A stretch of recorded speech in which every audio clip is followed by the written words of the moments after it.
कोल्हापूर जिल्ह्याचा आर्थिक केंद्रबिंदू असलेल्या गोकुळ दूध संघाच्या नव्या अध्यक्षांची आज निवड होणार आहे। अरुण डोंगळे यांनी अध्यक्षपदाचा राजीनामा दिल्यानंतर नवीन अध्यक्ष कोण याकडे सर्वांचं लक्ष लागलंय। आज संचालक मंडळाच्या बैठकीमध्ये अध्यक्षपदावर शिक्कामोर्तब होणार आहे। तर नवीन अध्यक्ष महायुतीचा असावा यासाठी वरिष्ठ नेत्यांकडून प्रयत्न सुद्धा सुरू आहेत आणि त्यामुळेच हसन मुश्रीफ यांचे पुत्र नावेद मुश्रीफ यांच्या नावाची जोरदार चर्चा सुरू आहे। तर गोकुळच्या अध्यक्षपदाचं राजकारण नेमकं कशा प्रकारे सुरू आहे बघूयात ग्राफिक्सच्या माध्यमातून। महाविकास आघाडी सरकारच्या काळात तब्बल 25 वर्षांनी गोकुळमध्ये सत्तांतर झालं। 2021 मध्ये गोकुळवर सतेज पाटील आणि हसन मुश्रीफ यांची सत्ता आली। विश्वास पाटील अरुण डोंगळेंना 2-2 वर्ष आणि 1 वर्ष इतर संचालकांना अध्यक्ष करण्याचा निर्णय झाला। पहिली 2 वर्ष विश्वास पाटील गोकुळच्या अध्यक्षपदी विराजमान झाले। त्यानंतरची 2 वर्ष अरुण डोंगळे यांना गोकुळचं अध्यक्षपद देण्यात आलं। 2 वर्षांची मुदत संपल्यानंतर डोंगळे यांनी राजीनामा देणं अपेक्षित खरं तर होतं। अरुण डोंगळे यांनी राजीनामा देणार नाही अशी भूमिका घेतल्यानं वाद झाला। फडणवीस शिंदेंनी महायुतीचा अध्यक्ष करा तोपर्यंत राजीनामा देऊ नका असं डोंगळेंनी कारण दिलं। अरुण डोंगळेंनी राजीनामा न दिल्यानं गोकुळमधील इतर 19 संचालक विरोधात गेले। 19 संचालक एका बाजूला असल्याचं पाहून अखेर डोंगळे यांना राजीनामा द्यावा लागला। अरुण डोंगळेंनी पुढील अध्यक्ष महायुतीचा होईल असं म्हणत राजीनामा दिलाय। सतेज पाटील यांनी मात्र अध्यक्ष राजश्री शाहू शेतकरी परिवर्तन आघाडीचाच होईल असं म्हटलेलं आहे।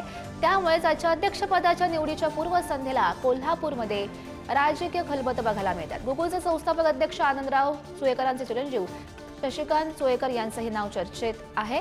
मात्र हसन मुश्रीफ यांचे पुत्र नावेद मुश्रीफ यांचंही नाव चर्चेत बघायला मिळत आहे।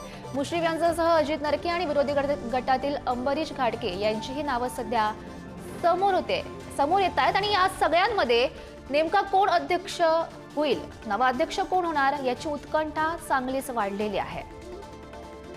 तर गोकुळ या ब्रँड नावाचं नेमकं महत्त्व काय हे बघूयात ग्राफिक्सच्या माध्यमातून। गोकुळची वार्षिक उलाढाल 3.5 ते 4 हजार कोटीची आहे। संलग्न दूध संस्था 7,509, दूध उत्पादक शेतकरी 5,60,000, प्रतिदिन संकलन 15 लाख लिटरपेक्षा जास्त,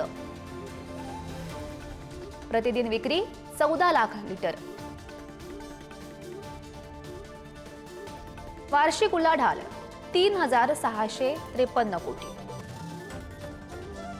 राखीव निधी 374 कोटी 20 लाख आणि गुंतवणूक 292 कोटी,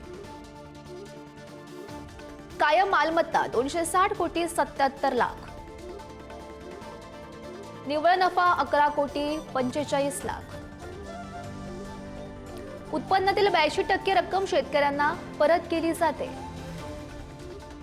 दर 10 दिवसाला 69 कोटी शेतकऱ्यांच्या घरात जातात।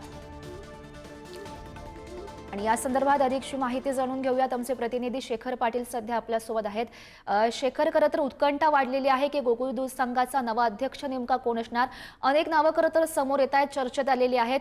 कशी ही निवड प्रक्रिया होईल आणि कुणाची नेमकी वर्णी लागण्याची शक्यता आहे? गौरी, आज दुपारी 3 वाजता गोकुळच्या कार्यालयामध्ये संचालकांची बैठक होणार आहे आणि या बैठकीमध्ये नवा अध्यक्ष कोण असणार आहे त्याचं नाव जे आहे ते जाहीर होणार आहे।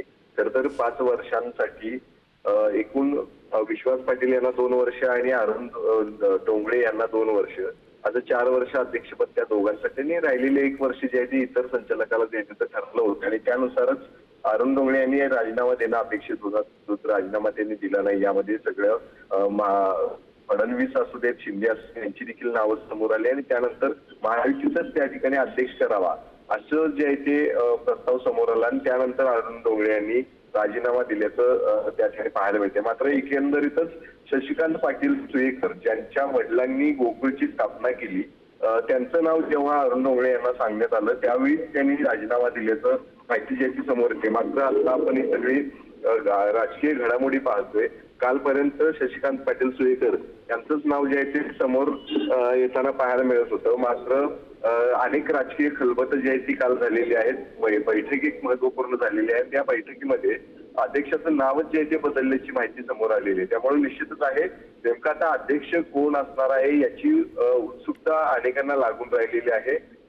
नवेद मुश्रीफ यांच्या नावाबरोबरच अमरीश घाडगे जे विरोधी गटातले आहेत, मात्र येणाऱ्या निवडणुकीच्या पार्श्वभूमीवरती त्यांचं देखील नाव महत्वाचं आहे. शिवाय नरकेंचं देखील अजित नरके नवाध्यक्ष यांचं नेमका देखील कोण नाव होईल हे बघणं महत्वाचं असेल. या सर्व घडामोडींवर असंच लक्ष ठेवून राहा.